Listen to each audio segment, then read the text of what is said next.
Nuestros panelistas de hoy hablarán desde su experiencia profesional sobre la importancia y las aportaciones culturales de la comunidad migrante mexicana en Estados Unidos.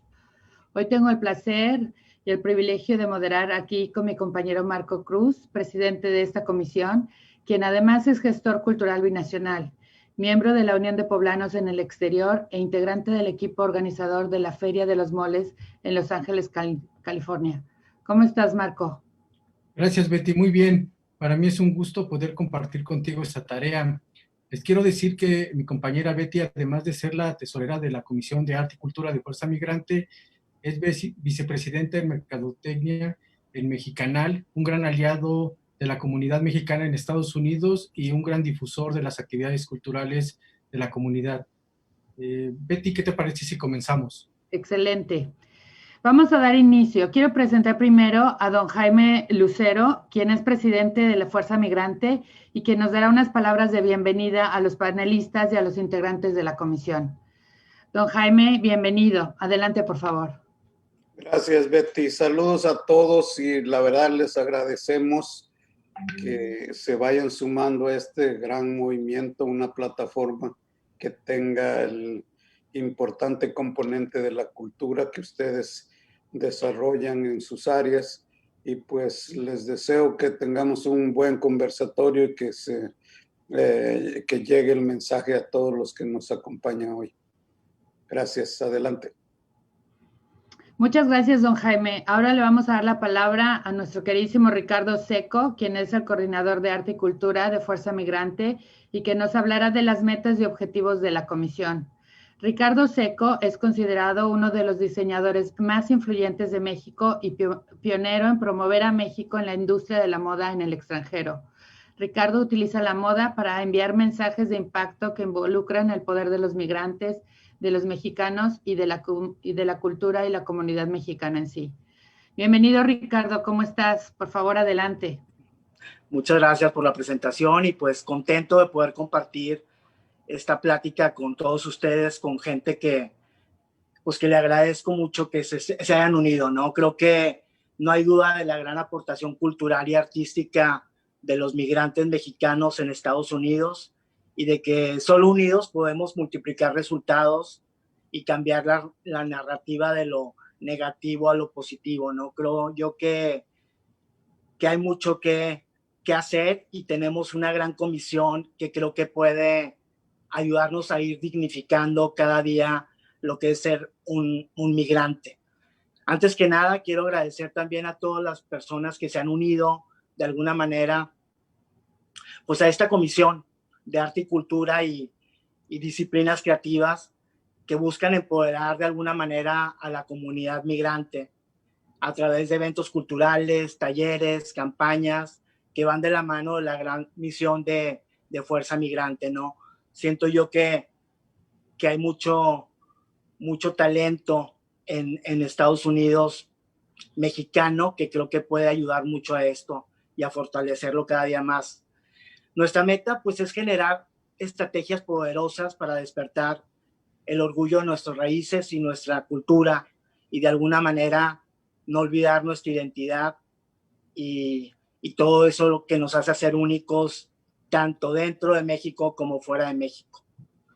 De esta forma, las nuevas generaciones que vienen fuerte, pues reconocerán y respetarán y valorarán la diversidad y la riqueza cultural de los migrantes. Siento yo que cada día somos más y cada día tenemos más ese orgullo de poderlo compartir y de alguna manera pues sentirnos en todo lo que hacemos orgullosos de él. Hoy mucho talento afuera que está esperando una oportunidad. Siento yo que es una comunidad muy grande porque pues dentro de cultura y arte entran sin fin de disciplinas y de alguna manera pues creo que la gente ya está haciendo lo suyo, ¿no? Creo que estamos generando ideas para realizar encuentros locales, nacionales, binacionales, donde se muestran las experiencias más significativas de liderazgos creativos. Una de las propuestas, pues, es crear pues, diferentes actividades y concursos que de alguna manera premie los mejores proyectos que muestren pues, los valores a través de su trabajo. Creo que nuestros valores son únicos y a través de nuestros valores creo que podemos contagiar y de alguna manera que conozcan más de lo que es nuestro México, ¿no? Creo que tienen muchas aportaciones importantes al país, con mucha gente que ha estado trabajando en diferentes disciplinas y que creo que es el momento de trabajar unidos. Y en general, pues bueno, de manera permanente, identificar y fortalecer y hacer visibles los proyectos más relevantes de todo lo que está dentro de las industrias creativas. Creo yo que somos una comunidad que nos permite decir y hacer muchas cosas que a otras plataformas no se los permite. Y creo que la creatividad del mexicano es única y que a través de ella vamos a poder identificar, transmitir de manera correcta y hacerles pues eso más importante en el sentido de no olvidar de dónde somos ni quiénes somos y siempre agradeciendo también lo que hemos sumado al estar aquí en Estados Unidos, pero nunca olvidar de dónde venimos. Creo yo que hay una misión muy grande por seguir, pues ahora sí que vaya de generación en generación y que siga creciendo esta comunidad y pues de alguna manera estar unidos siempre que se hace algo, ¿no? Siento yo que es una comisión que es muy diversa y que va para todas las edades y para todos los segmentos y hay mucho por hacer. Muchas gracias por ser parte de ella, muchas gracias a toda la gente que ahora nos comparte pues sus experiencias en cada uno de los temas y pues aquí estamos echándoles ganas en un momento que es difícil, pero que creo que tenemos esa astucia para poder salir adelante de cualquier situación y gracias por compartir conmigo este tiempo también. Gracias, Ricardo, por tus palabras. Ahora le quiero dar la palabra a nuestra primera panelista invitada. Ella es Tanya Meléndez, quien es originaria de México, curadora de educación y programas públicos del Museo del Instituto Tecnológico de Moda en Nueva York. Es el único museo de esta ciudad dedicado exclusivamente a la moda. Durante 10 años, Tanya se ha enfocado sus esfuerzos en dirigir proyectos destinados a promover la moda, el diseño, las artes visuales, la música, el teatro y la danza. Adelante, Tanya, es todo tuyo el micrófono. Muchas gracias. Muchas gracias a todos ustedes por compartir este espacio con nosotros.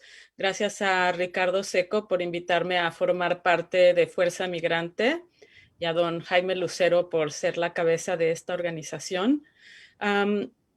Todos nosotros tenemos un rol muy importante que jugar dentro de los Estados Unidos como migrantes que nos hemos establecido dentro del arte y la cultura para asegurarnos que México se ha visto con la enorme riqueza que cuenta nuestro país. A mí me han pedido que hable acerca de la influencia del arte y la cultura mexicana en la moda y en los museos de los Estados Unidos.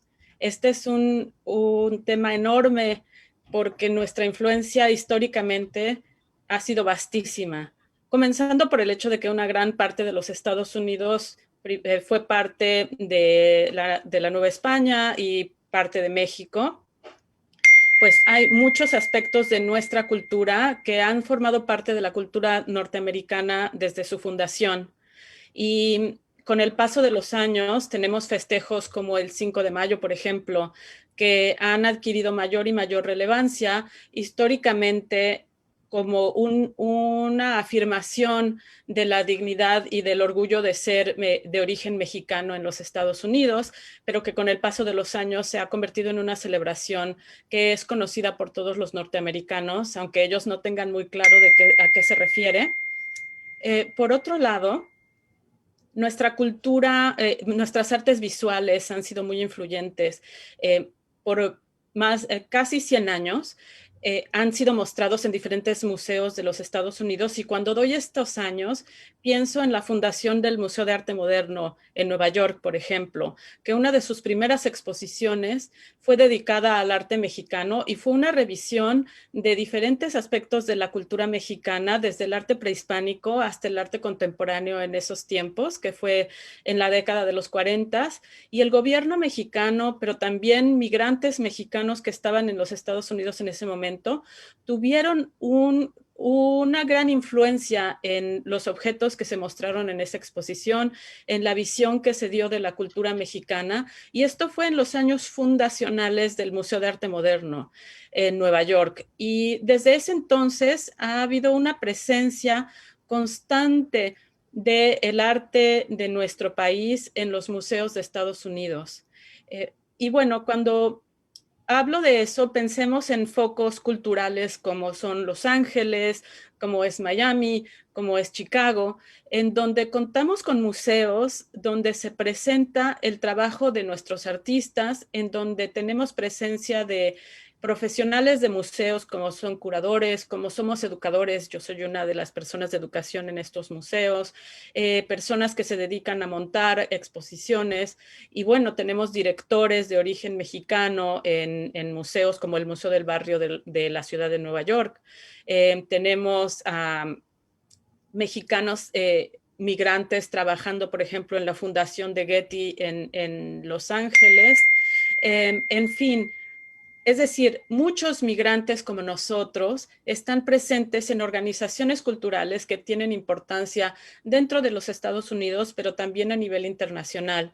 Y constantemente se presentan exposiciones como la que tenemos y que se reinaugurará prontamente en el Museo Whitney en la ciudad de Nueva York, que presentan la historia de nuestro país, además una historia que está íntimamente entrelazada con la historia del arte norteamericano. Esta exposición, por ejemplo, muestra la influencia de nuestros artistas de la Escuela Mexicana de Pintura y cómo ellos ayudaron a dar forma al arte contemporáneo norteamericano, tanto como maestros como artistas a los que los pintores norteamericanos y escultores admiraban profundamente. Admiraban a Siqueiros, invitaban a Diego Rivera, por ejemplo, a hacer murales en todos los Estados Unidos. Y esta influencia sigue patente hasta el día de hoy. Tenemos artistas como Gabriel Orozco, por ejemplo, a quien se le han hecho exposiciones individuales dentro de los Estados Unidos.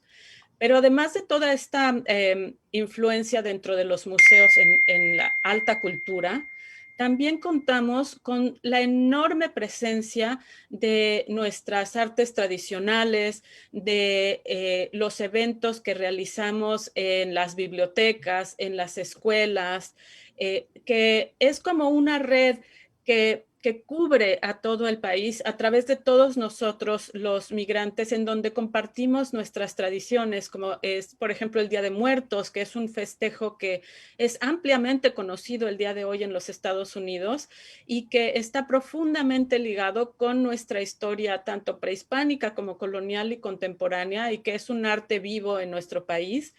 Y ahora también podemos considerarlo como un arte vivo dentro de los Estados Unidos. Es una celebración que está muy arraigada en nuestras comunidades a lo largo de todos los estados de la Unión Americana.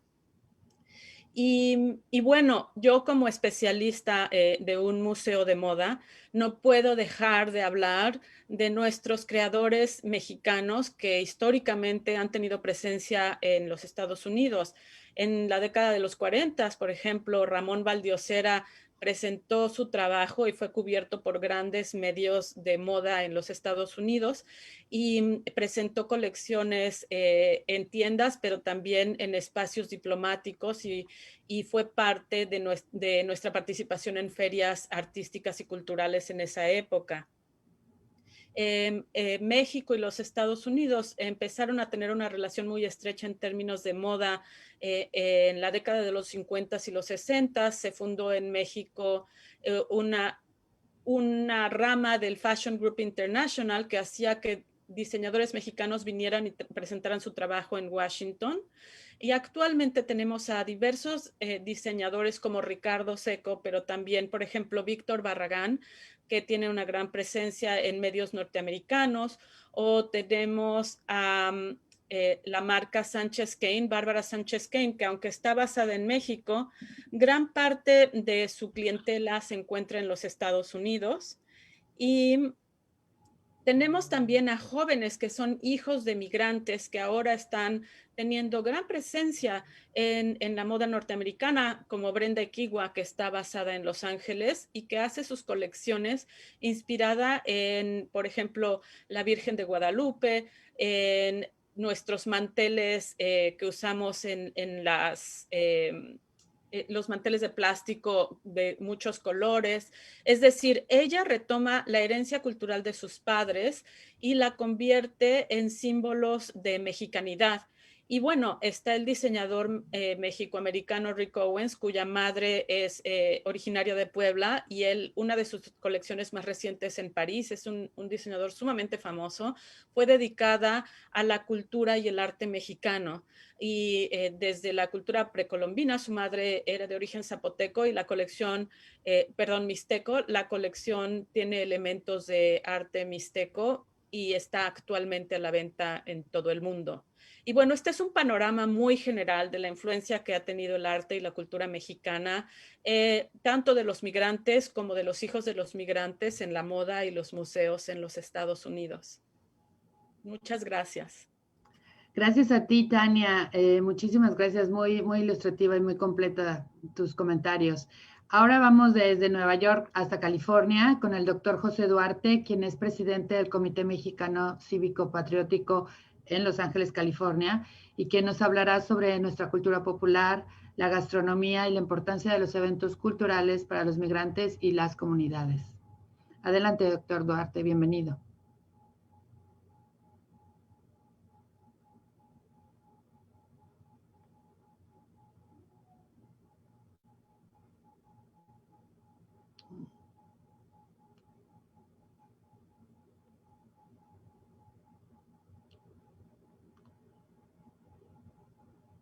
Ok, no creo que está conectado. Pasamos entonces con el maestro el maestro Mariano Pérez. Perdón, yo creo que ahorita para ver, doctor Duarte, si está conectado nada más. Doctor Duarte, si pudiera checar un poco su sonido, para así no yo pasar con el maestro Mariano, por favor. Gracias.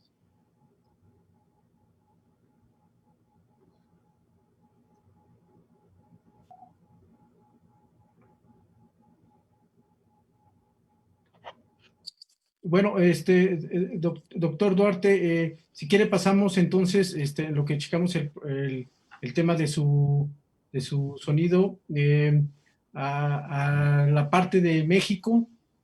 ¿Cómo nos ven desde México a los migrantes? ¿Cómo podemos ser parte de ser un gestor cultural entre los dos países?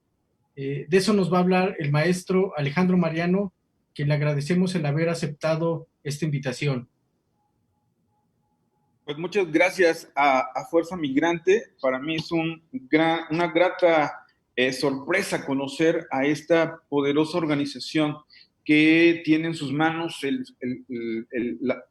futuro, la potencia del desarrollo, el desarrollo cultural de los migrantes hacia Estados Unidos, y no solamente mexicanos, de todas las latitudes latinoamericanas, y tiene también este gran potencial de ayudar no solo en lo cultural, sino también en el desarrollo económico de los latinos viviendo en Estados Unidos.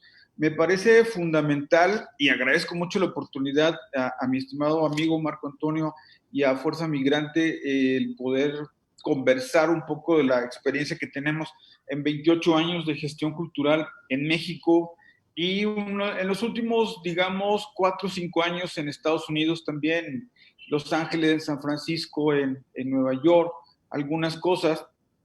Y es interesante ver que el desarrollo económico de los migrantes está, digamos, garantizado por la plataforma económica, financiera y de redes sociales que ya se tejen en cada una de las ciudades estadounidenses. Sin embargo, el desarrollo cultural es un tema que sigue siendo un poco aplazado primero por la sociedad civil migrante en Estados Unidos, bueno, claro, por la inminencia del trabajo, del desarrollo económico, que es lo fundamental. Y el desarrollo cultural se da apenas con algunos pequeños esfuerzos de las embajadas y de los consulados, algunas pequeñas organizaciones que hacen hasta lo imposible por amalgamar, por traspasar la tradición, por fortalecer, como dicen nuestros compañeros, la identidad. Y en ese sentido es que me parece fundamental que Fuerza Migrante pudiéramos visualizar en lo inmediato, a mediano plazo y en el futuro, poder invertir muchos recursos humanos, metodológicos y hasta económicos en la organización de redes, claro, de empresarios, de microempresarios, de fundaciones, de instituciones públicas, para poder arraigar más a los migrantes en sus tradiciones culturales. Porque claro, no es una sola cultura la que vamos a poder promover de México en las ciudades estadounidenses. Son muchas culturas. México es un mosaico de culturas y también vemos con mucha tristeza que lo que más se va desarrollando es un cliché de México, desgraciadamente, y hay que decirlo. Es decir, es un cliché, es un formato, es a veces un solo esquema de universalizar una idea de lo mexicano. Esto, claro, se viene dando desde la década de finales de los 30, todos los 40, hasta el día de hoy,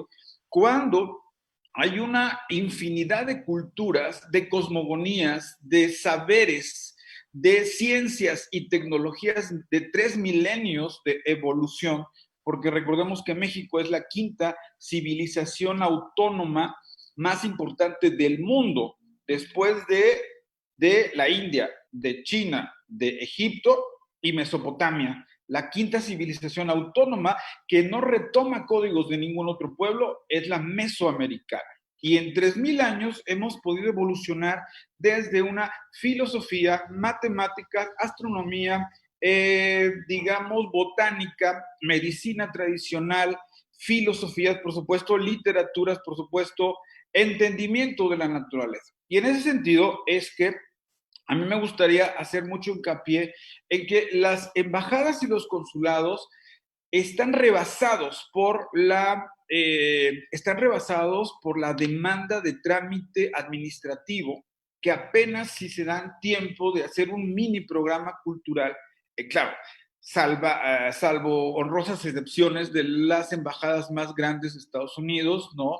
Los Ángeles, Nueva York, Washington, Chicago, San Francisco, que tienen unos institutos de México muy, digamos, prototípicos, ejemplares. Pero algo muy importante es que como cada consulado y muchas embajadas se ven saturadas por tanto trámite administrativo, queda muy poco tiempo y muy poco recurso, con muy pocas alianzas, para diseñar una agenda cultural bilateral, una agenda cultural binacional, México-Estados Unidos, o tripartita, México-Estados Unidos, ciudad del consulado también.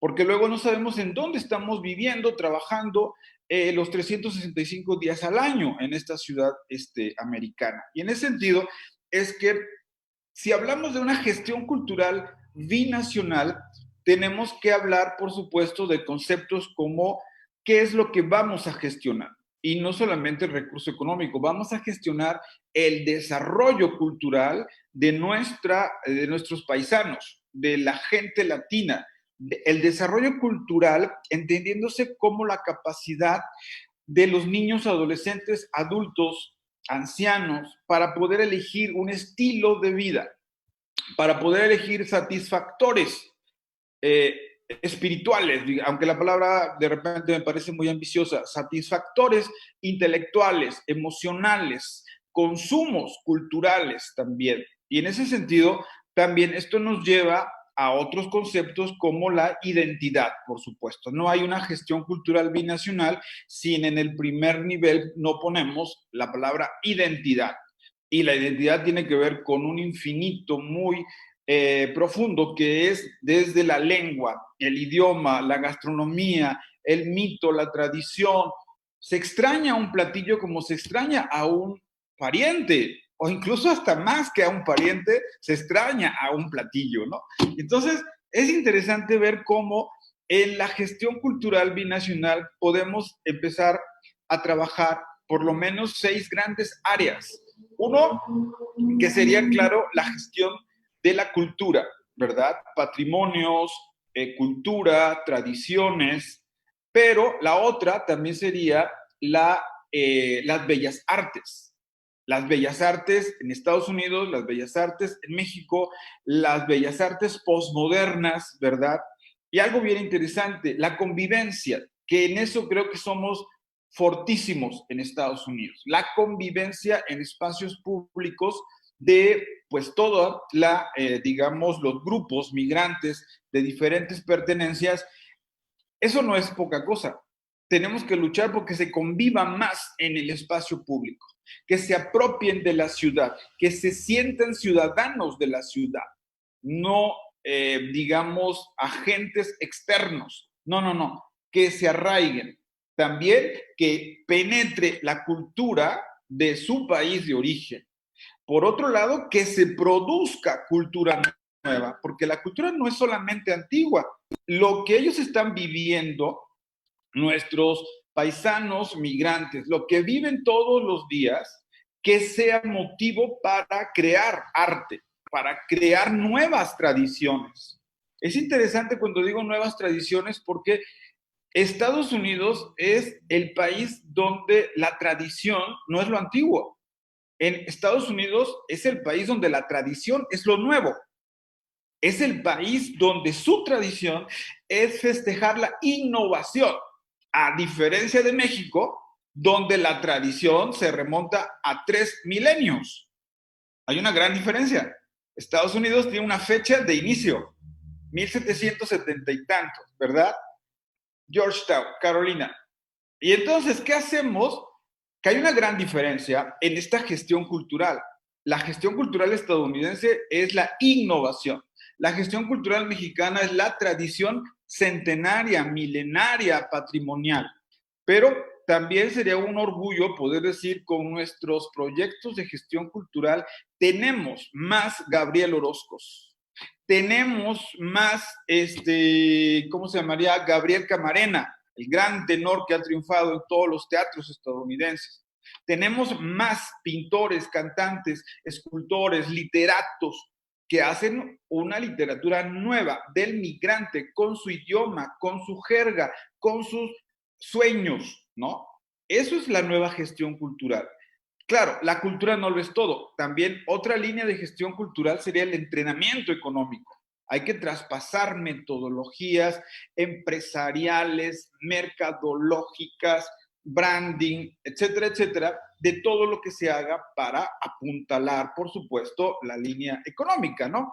Y algo que yo he hecho en falta mucho en Estados Unidos es que invirtamos mucho en que los mexicanos, en que los centroamericanos, nuestros paisanos latinos puedan tener muchas metodologías para crear sus propias ONGs, organizaciones no gubernamentales, asociaciones civiles, fundaciones, por supuesto. Y en ese sentido, si estamos hablando de que hay más cooperativas en cada ciudad, tenemos una fuerza migrante imbatible, económica y culturalmente.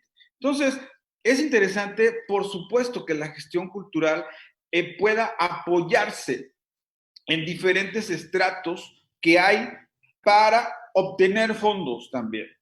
Empecé por uno que a lo mejor nos puede dar mucho miedo, pero todos los microempresarios de una ciudad estadounidense, mexicanos, apoyando un fondo, ¿verdad? Una asociación civil, una fundación, una red, ¿verdad? O varias cooperativas, pero no es la única, esa es la autofinanciable. Pero además de ello, tenemos fideicomisos. El más antiguo fideicomiso, digamos, actual, que está funcionando, el Fideicomiso para la Cultura México-Estados Unidos, que se firma desde 1991, tiene varios millones de dólares al año y hay que saber bajarlos, pero hay que tener una figura jurídica. O tenemos estos diálogos, estas colaboraciones que se pueden dar entre la comunidad artística americana y la comunidad artística mexicana por parte de universidades. Es decir, tan solo las 32 universidades públicas del país tienen convenio con casi todas las universidades importantes de Estados Unidos. El tema es saber qué dice el convenio, y eso en Internet. Otra línea para bajar fondos sería también los Rotary, los Lions también, ¿no? O las fundaciones que tienen mucho interés en México, como Kellogg's, como Rockefeller, o los organismos empresariales que ya existen de mexicanos en cada una de las grandes ciudades. Y algo más importante que saber ahora quién nos va a dar dinero es cómo redacto proyectos culturales binacionales. Porque al redactar un proyecto binacional tenemos que quedar bien con Estados Unidos, tenemos que quedar bien con México, con la organización, en este caso Fuerza Migrante, y con la organización receptiva, digamos yo que sé, la Kellogg's, ¿no?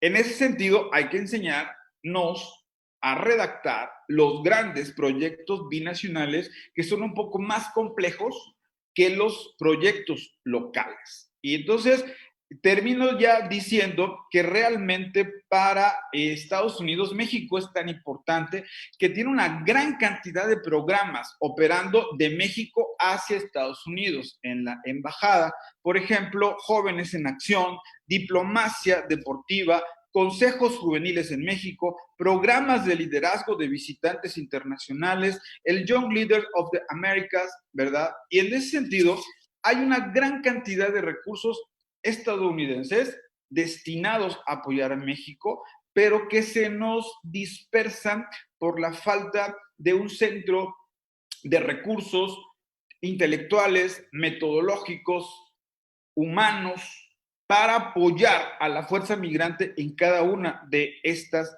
ciudades que lo necesitan. Así es que yo creo que entre una civilización como la de Estados Unidos, cuya tradición es lo nuevo, y una civilización como la mexicana, cuya tradición es lo antiguo, hay muchos proyectos, mucho potencial para generar una nueva tradición, la tradición de los migrantes.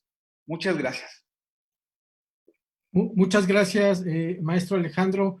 Nada más para comentarles, el maestro Alejandro Mariano cuenta con la licenciatura de Historia en la Universidad Veracruzana, cuenta con estudios en el Museo en el Museo Centro Nacional de Arte de la Reina Sofía en Madrid, en el Instituto de Investigaciones Estéticas de la UNAM, el Museo de Arte Moderno en México, en fin, también cuenta con un repertorio muy amplio. Le agradezco, maestro, y si pudiéramos pasar con el doctor José Duarte. Doctor José Duarte, ¿podríamos hacer una prueba de sonido, por favor, para ver si Sí, ya lo tengo? okay. Sí, tengo el micrófono abierto. Muchas gracias. Adelante, doctor. Ahora sí. Muy bien, señoras, señores, buenas tardes. Gusto en saludarlos. Don Jaime, muy buenas tardes. Me da gusto verlo y saber que está bien. A los panelistas, a todos los que nos ven y nos escuchan. Bueno, pues el día de hoy el tema para mí es gastronomía, y la gastronomía pues juega un papel muy importante tanto en México como en Estados Unidos, como todos sabemos. Son muchas las gentes que han tenido éxito en este rubro, y bueno, como parte de la historia, como parte de la cultura, como parte de las tradiciones de México, sin duda alguna, pues es indispensable. Pero para poder llegar hasta nuestros días, pues tenemos que buscar el punto donde nació todo esto, ¿no? Para empezar, necesitamos saber qué es gastronomía, y pues quizás escuchamos la palabra y a veces pues no todos entendemos que pues es comer, pero en sí es el conjunto de conocimientos y actividades relacionadas con la cocina. Y bueno, pues el Mesoamérica nos vamos a remontar hasta la época de los mexicas, los toltecas, los aztecas, tepanecas, etcétera, donde uno de los elementos básicos para la gastronomía en México ha sido el maíz. ¿Y por qué es importante el maíz? Bueno, porque era la dieta original de todos estos pueblos, además que lo utilizaban como tortillas. Y así como en Asia el arroz es el punto principal para la alimentación, o en Europa lo es el trigo, bueno, pues así en Mesoamérica era el maíz, ¿no? Ahora, ¿por qué era importante el maíz? Además de que se utilizaba para la dieta, pues también se utilizaba como moneda de cambio, ¿no? Al igual que el cacao, y esa fue parte de su importancia. El maíz lo seguimos utilizando en nuestros días, y el taco sin el maíz, pues no lo podemos concebir, ¿no? Entonces, el maíz tiene muchísimas otras aplicaciones dentro del mundo, aparte de lo que ya mencionamos. Bueno, pues los alimentos importantes de aquel entonces se consideraban además el frijol, el amaranto, la chía, etcétera. La dieta de los mexicas y todos estos pueblos se basaba básicamente en 5 ingredientes, que era el maíz, el chile, el frijol, la calabaza, el tomate rojo o verde. Y bueno, pues también la dieta de estas gentes incluía los pavos, los jabalíes, las iguanas, las tuzas, los ajolotes, los peces, insectos, hongos, tlacuaches, etcétera. También consumían semillas, por supuesto, como era el cacao, el amaranto, la chía, el cacahuate, el girasol, e incluían hojas también en su dieta, como son los quelites, la chaya, el quintonil, el chollo, el nopal, etcétera. Aparte de esto, las vainas también eran utilizadas por estos pueblos, como son los ejotes, el guaje, el mezquite, el guamúchil, el junicuil, etcétera. Las flores también eran utilizadas, como por ejemplo la flor de calabaza, el frijol, la yuca o chocha, el garámbulo, el colorín, la biznaga, entre muchos otros, ¿no? Los frutos, pues no digamos que no se utilizaban, entre ellos el chayote, el chilacayote, el mango, el tomate, el mamey, el aguacate, la nona, la chirimoya, el zapote, la pitaya, y párele usted de contar. Y por supuesto, pues también incluían raíces tales como pues, son el camote, entre la jícama, el chinchayote, la yuca, el guacamote, y lo más importante, los condimentos, que es lo que le da prácticamente un cambio al sabor de los alimentos, y entre ellos ya conocían la sal y la utilizaban. El chile, por supuesto, básico para la dieta del mexicano, el epazote, la vainilla, el achiote, la cebolla o cebollín, la hoja santa, la hoja del aguacate, etcétera. Todos estos uh, que hemos mencionado, pues se utilizaban y se siguen utilizando hasta nuestros días en muchas regiones de México, y algunas se han traído hasta aquí a los Estados Unidos.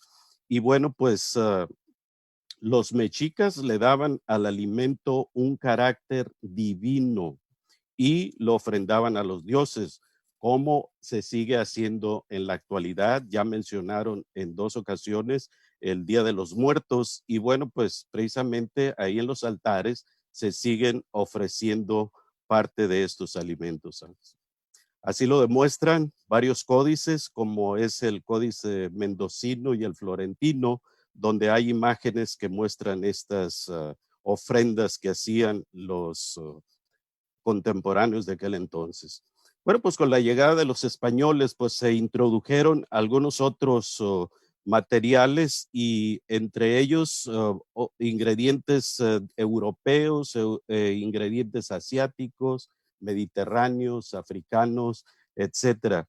Y bueno, pues en la cocina mexicana los integró, como son el trigo, el arroz, el café, el orégano, el comino, la hierbabuena, el laurel, perejil, especies en general, el plátano, puerco, la res, la caña de azúcar, etc.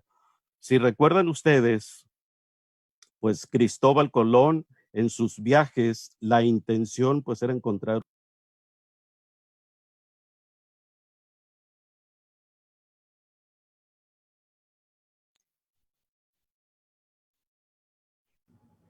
Me parece que tenemos un problema con su sonido, doctor Duarte.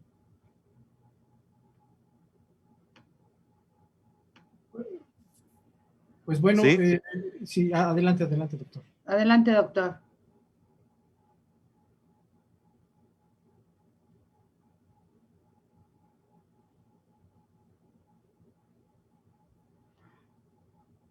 Sí. Se me hace que es su conexión de internet. No.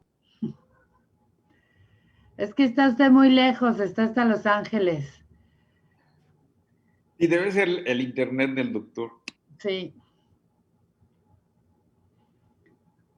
Bueno, Marco, continuamos. ¿Qué te parece?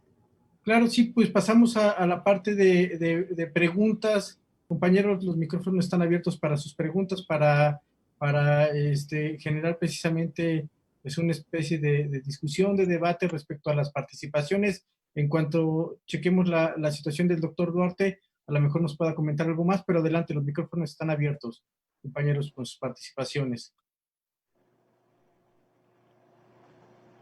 Pero este comentario, pregunta, es para el doctor Alejandro Mariano.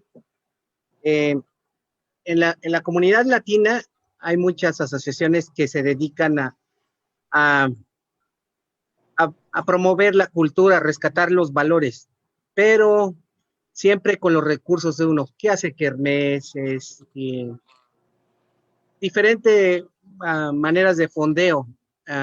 Simplemente el año pasado, yo soy presidente de una asociación, otra de los hijos ausentes, hicimos celebraciones alrededor de todo Estados Unidos en 10 diferentes partes con el motivo de los 100 años de Zapata. Y digo, fue bastante desgastante, pero cree que en el futuro habría manera de que Fuerza Migrante, en este caso, pudiera hacer que las asociaciones amigas tomar un clase de curso, hacer un tipo de incubadoras para poder bajar esos recursos y rescatar esos valores que hay muchas faltas.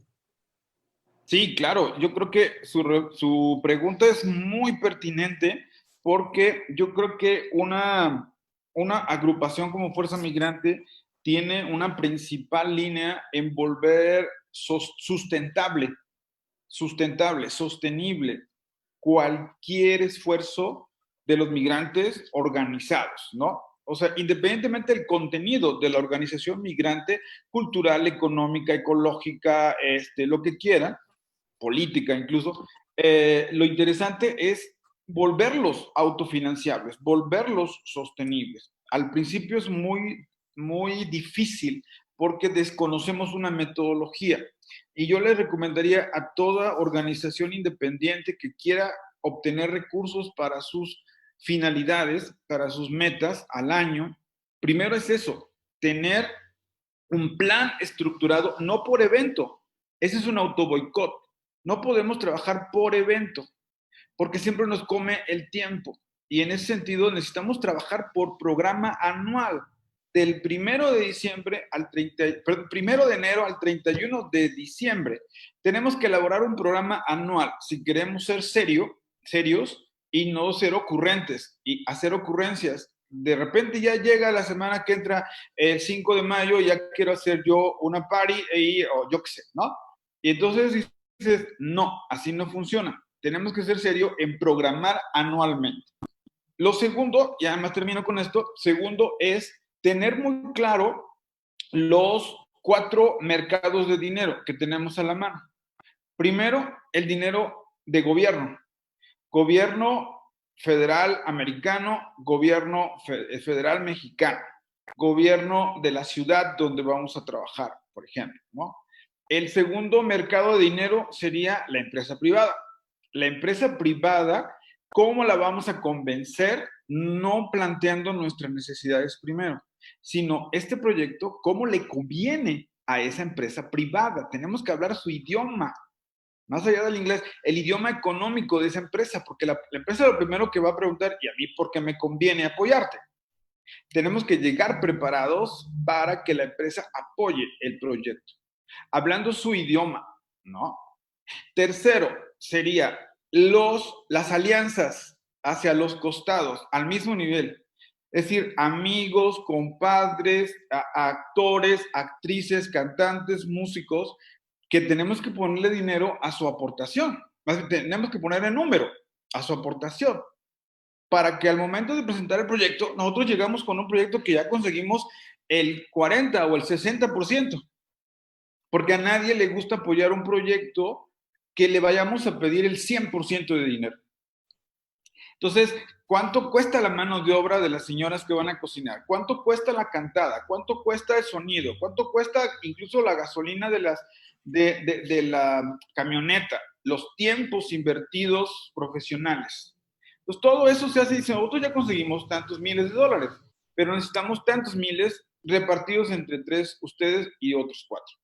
Y por último, ya tenemos 4, ya teníamos 3 mercados de dinero. Y por último, dinero directo que va a entrar a nuestra taquilla, a nuestra caja. El cobro de un apoyo, de un incentivo, de un boleto, ¿no? De un ticket, de un brazalete para que vaya y entre a comer todas las delicias mexicanas, ¿no?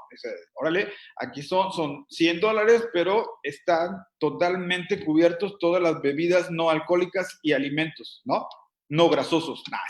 Y entonces, ahí está la entrada directa de dinero. Entonces, tenemos 4 entradas de dinero. Pero un tercer elemento es, ¿y usted quién es? No podemos llegar como personas individuales. Tenemos que llegar con una personalidad jurídica. Asociación civil, sociedad civil, ONG, colectivo, ¿verdad? O incluso podría ser hasta una, ¿cómo se llama? Empresa, ¿no?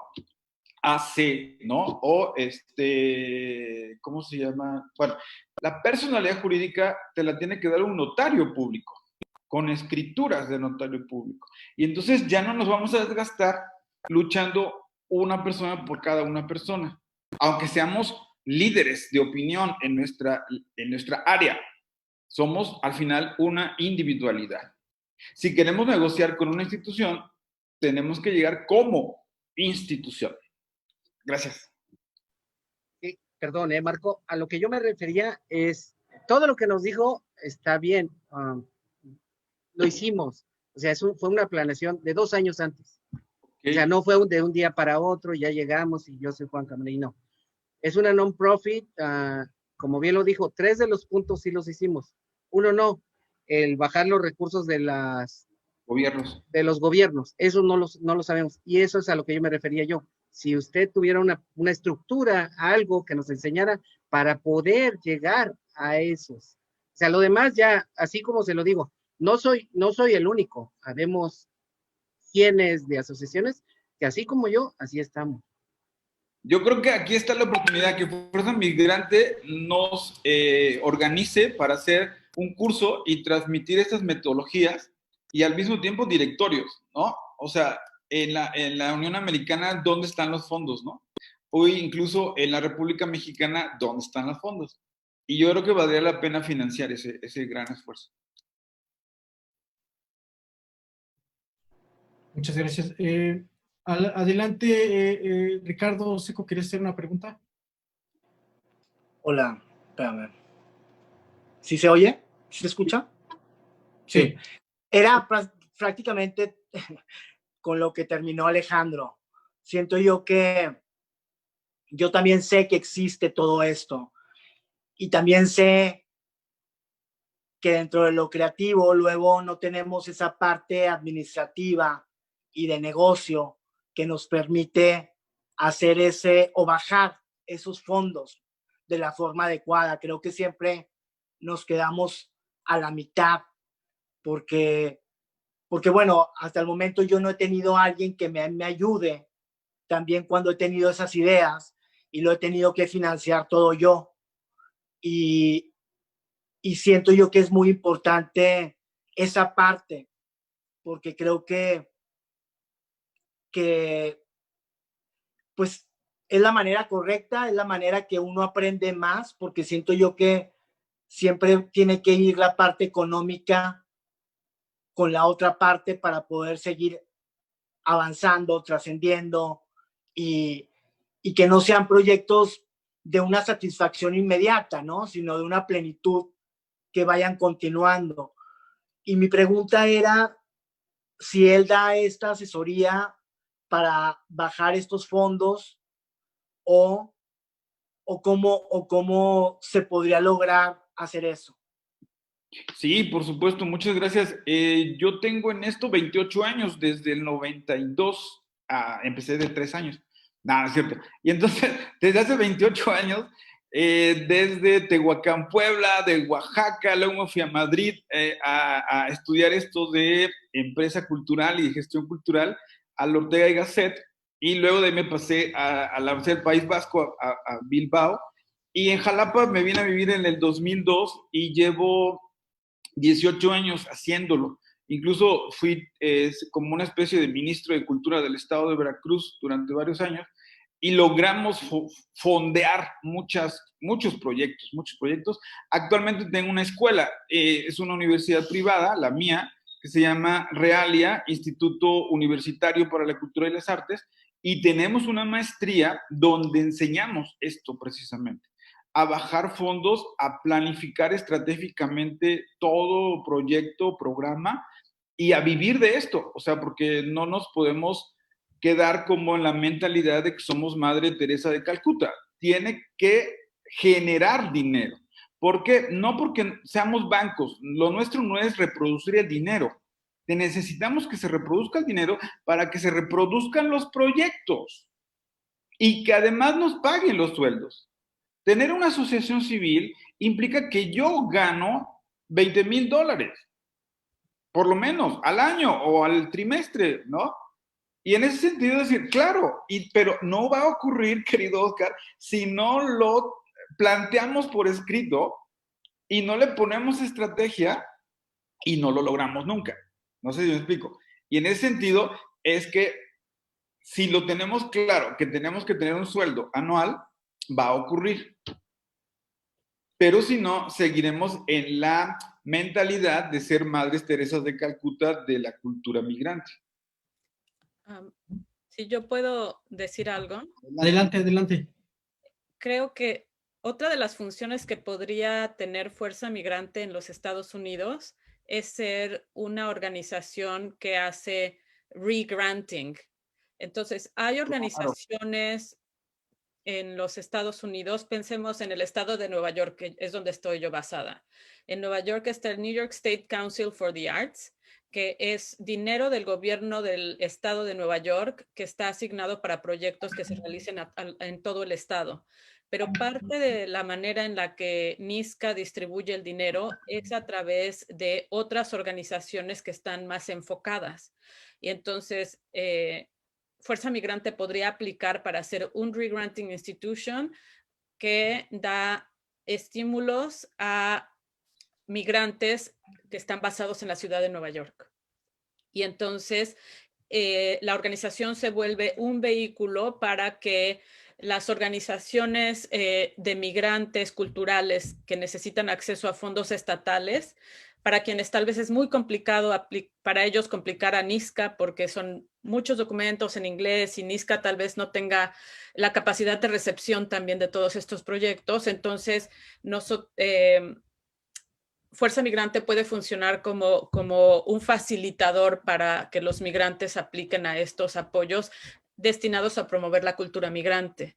Y puede haber organizaciones hay organizaciones de ese tipo en todos los estados de la Unión y también hay fondos federales, que es una de las cosas que hablábamos como posibles propuestas de tener una partida de el National Endowment for the Arts o de las Humanidades o el IMLS, que es el Instituto para Museos y Bibliotecas, que son fondos fondos federales, porque sí, es un reto muy, muy grande para las pequeñas instituciones de lo que se conoce como grassroots, acceder a estos fondos que requieren solicitudes pues muy grandes, que son mucho más largas y están compitiendo contra el Metropolitan Museum o contra el Guggenheim, que tienen pues unas oficinas de desarrollo y de procuración de fondos enormes contra un pequeño grupo local que quiere dinero para eventos que tienen impacto en su comunidad.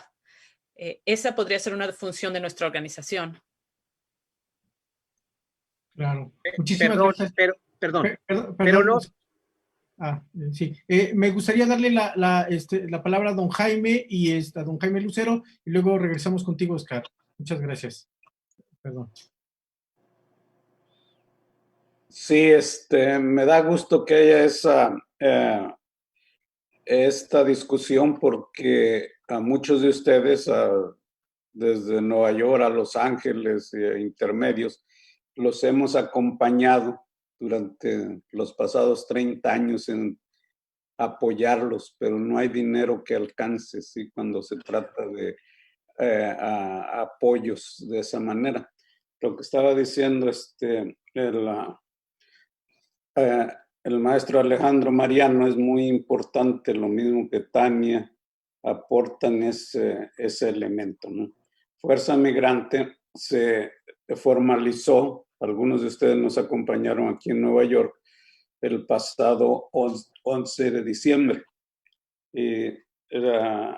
Los problemas del virus, etcétera, han atrasado eso, pero ya se están dando las últimas pinceladas para conseguir las figuras fiscales que pueden entrar al quite. Nuestro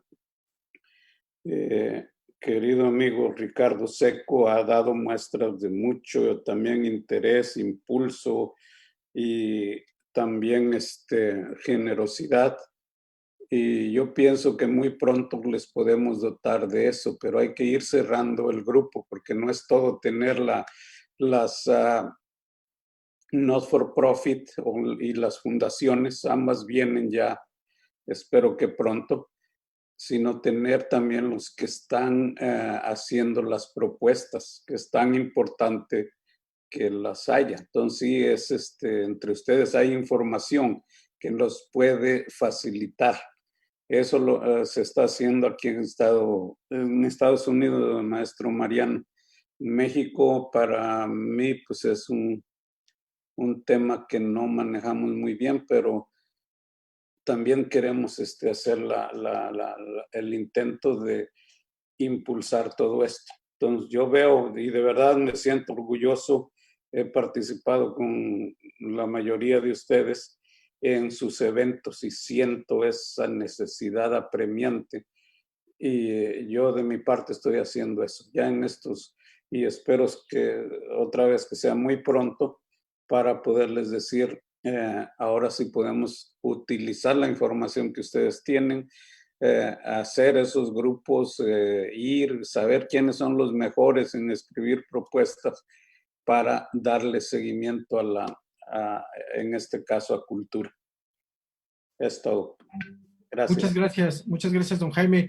Ya para cerrar este bloque de preguntas y respuestas, le voy a ceder la palabra a Oscar. ¿Quiere hacer un comentario?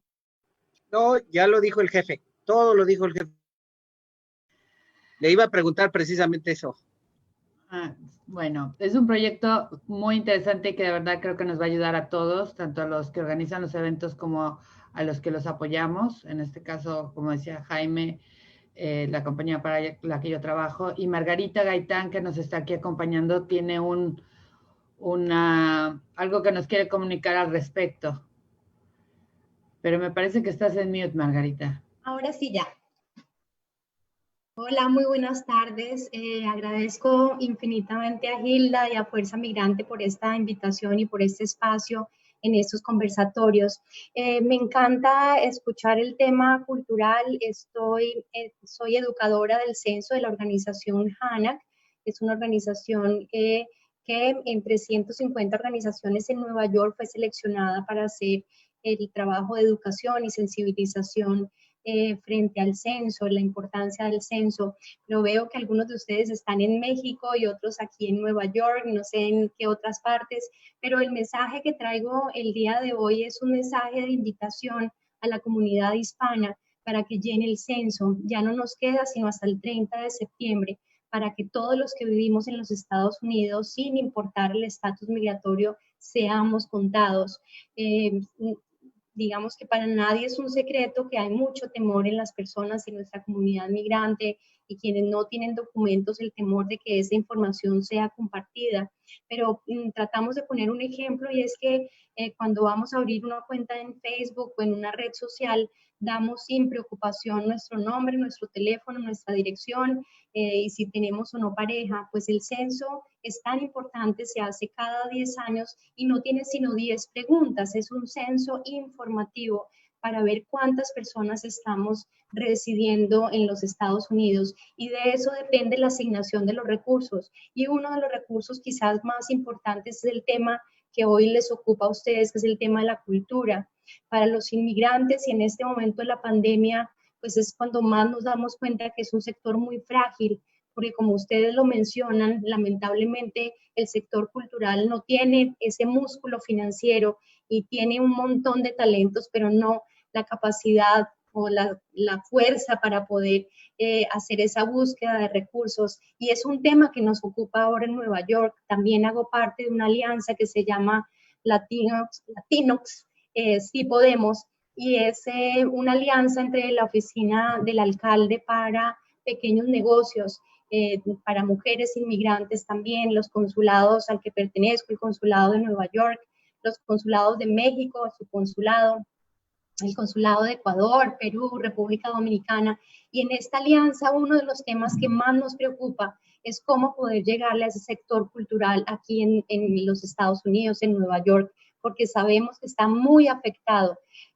pero lamentablemente no tenemos manera de llegar tampoco a ellos. Entonces, si pudiéramos hacer esta alianza con Fuerza Migrante, tenemos el contacto con la comisionada de Cultura aquí de Nueva York, quisiéramos armar un foro temático donde efectivamente nos puedan decir dónde están esos recursos, cómo acceder a esos recursos, porque siempre hablan de pequeños negocios, pero ustedes lo han dicho, el sector cultural no se ha formalizado, no tiene personería jurídica, son talentos, son iniciativas en todos los artes, música, poesía, cultura, artes visuales, pero no está formalizado, entonces no hay manera que le lleguen los recursos. Entonces es muy importante este espacio y quienes lo lideran, que pudiéramos hacer un contacto, le escribía a Tania por el interno porque me interesa mucho poder fortalecer ese sector cultural. Entonces, como censo, organización HANAC, los invito a que sean embajadores de este mensaje de la importancia de llenar el censo para la asignación de recursos para los próximos 10 años, pero también para hacer una fuerza que pueda movilizar recursos para el sector de la cultura aquí en Nueva York. Soy colombiana y admiramos profundamente la cultura mexicana.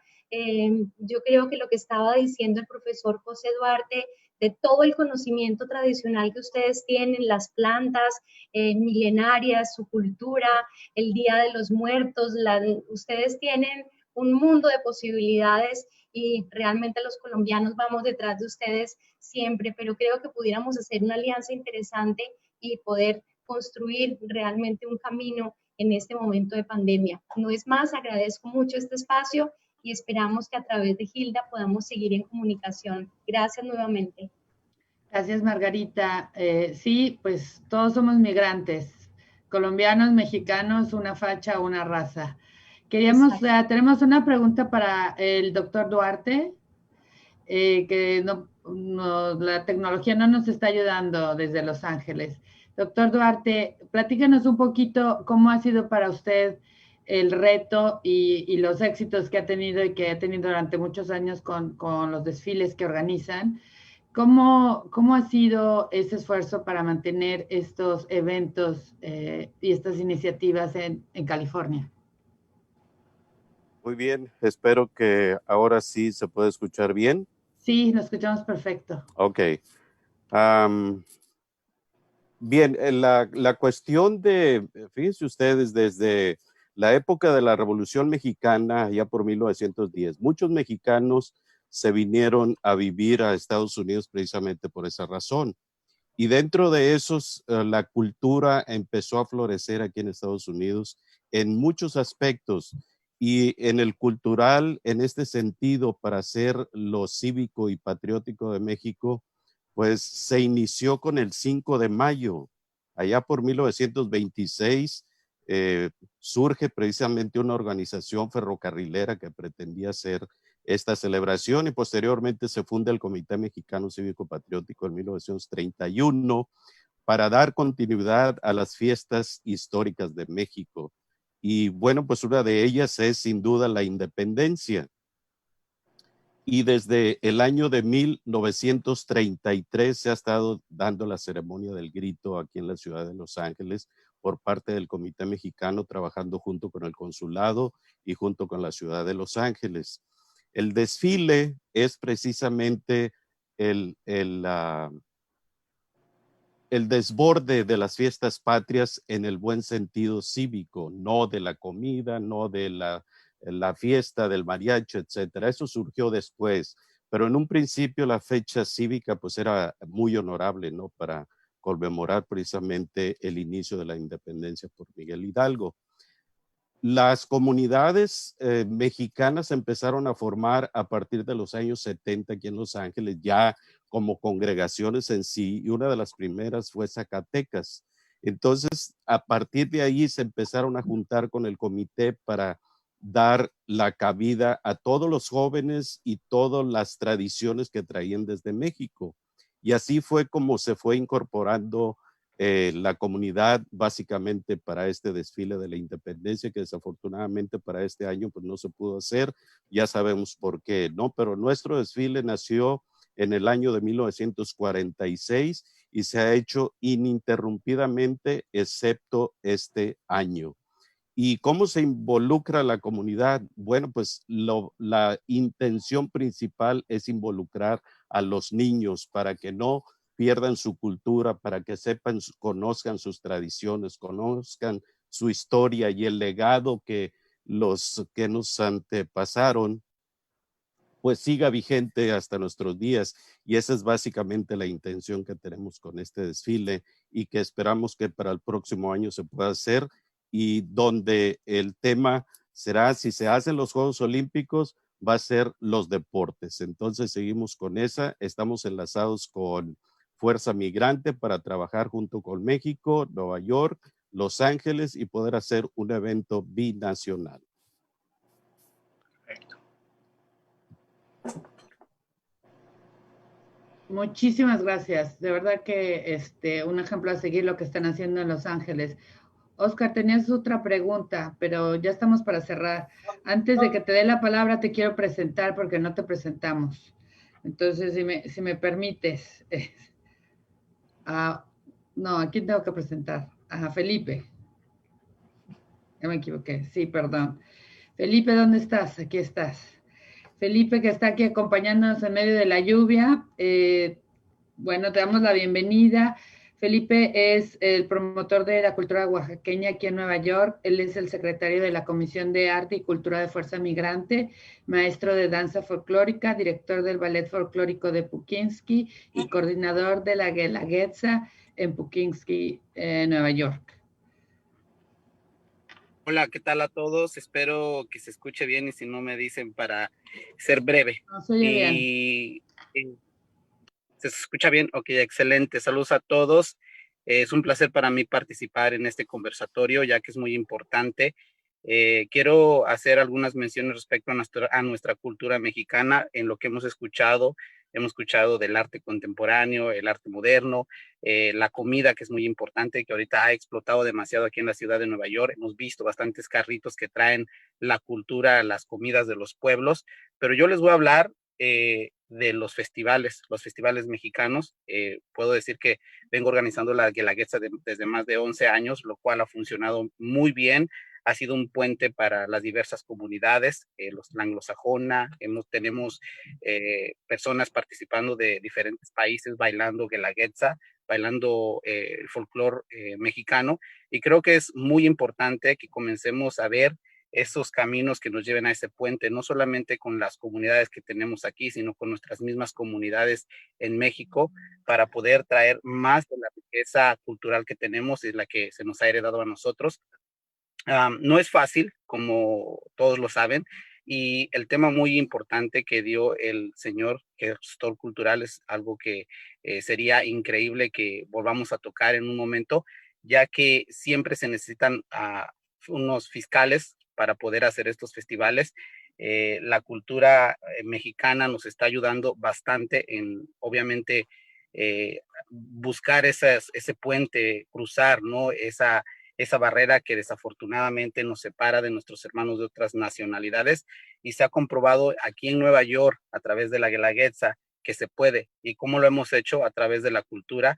Hemos involucrado a la misma comunidad, pero también por otra parte tenemos que pensar y tenemos que enfocar nuestra energía en buscar a los futuros gestores culturales, a los futuros organizadores, a los futuros maestros de danza, porque desafortunadamente hemos caído en personas de 30 para arriba. Esto quiere decir que si no comenzamos a trabajar en esos futuros líderes, en esos futuros maestros, eventualmente pues nadie se va a interesar en la cultura mexicana, que es muy importante para nosotros aquí en los Estados Unidos.